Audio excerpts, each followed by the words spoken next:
Alaala 2025, the DCXL News RMN Manila Special Coverage. Sa mundong takot sa kamatayan, may tatlong lalaking araw-araw itong hinaharap.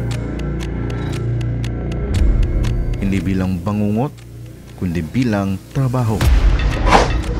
Mga sepulturero na sa halip na takot, ngiti ang bitbit sa bawat hukay na ginagawa.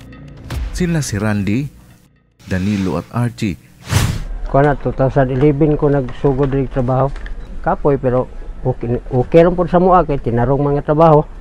Makabuhos mi sa iskadlaw kaduha, ugma wala. Na may sadline kung magpalimpyo ba rin o unsa. Malimpyo ko, basta at least buhi ang mga pamilya. Sa simenteryong ito, sila ang tatlong sepulturero na sanay na sa init ng araw at bigat ng lupa. Magkakasama sa hirap at saya, sabay kumakain, sabay nagtatawanan, sabay ding naghuhukay ng mga nitso. Nabuhi mo po ang pamilya sa maani nga trabaho. Wala mo po minapas mo. Sa papod, diha mi na kuantanan. Naka-eskwela akong mga anak. Mudan eh. Sa bawat nitsong ginagawa nila, kumikita sila ng 3,000 piso bawat isa at kung minsan, nakakagawa pa sila ng 2 sa isang araw. Para sa iba, nakakatakot ng ganitong trabaho.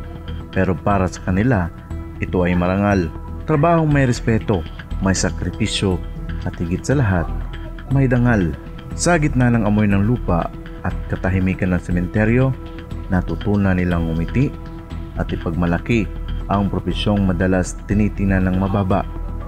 Dahil para sa kanila, ang sepulturero hindi lang tagahukay ng libingan, kundi tagapagpangalaga ng alaala. Mula sa 93.9 IFM News, Davao, para sa Alaala 2025 Special Coverage, Idol Kerwin Perez, Matik. Alaala 2025, the DCXL News RMN Manila Special Coverage.